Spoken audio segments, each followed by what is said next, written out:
Tradičná žatva, historické poľnohospodárske stroje či špeciality gazdín. Hontianska paráda v Hrušove opäť prilákala tisíce návštevníkov.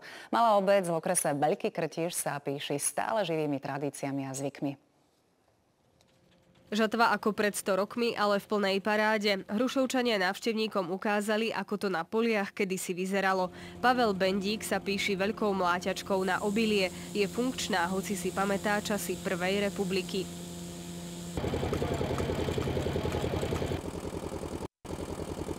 Takúto mláťačku nemal každý, len bohatí gazdovia. Aj tí si na ňu väčšinou brali úver, ktorý splácali 10 rokov. Tú mláťačku mal, ale nie pre seba. On mal rajón, tie na Hrušove boli 4-5 mláťačky voľakedy ako celom chotáre a to sa išlo, ako začal od jedného gazdu k druhému a tí istí ľudia, čo začali u prvého gazdu, tak aj u pokojného prišli. A to sa mlátilo koľkokrát, aké počasie bolo 2-3 týždne aj mesiac. A tu je menšia mláťačka. Ako funguje stroj z roku 1928, nám vysvetľuje pán Jozef z Hrušova.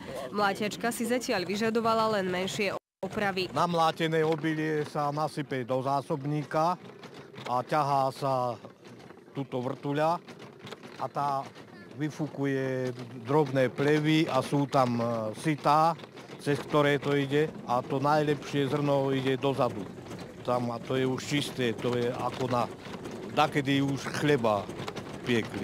Hrušovčania sa pochválili aj tradičnou prípravou chleba. Kedy si ho piekli v takýchto peciach.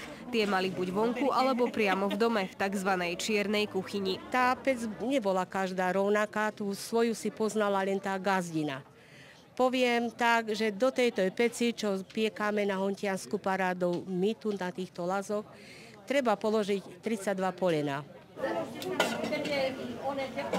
Vedľa voňajú šišky, tu ich volajú hrušovské pampúšky. Droždie musia dať trochu oleja a dávame trochu aj rumu do toho, aby troška to malo svoj šmrnc, ako sa hovorí.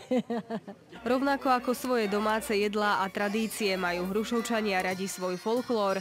Program na hlavnom pódiu prilákal večer tisícky návštevníkov.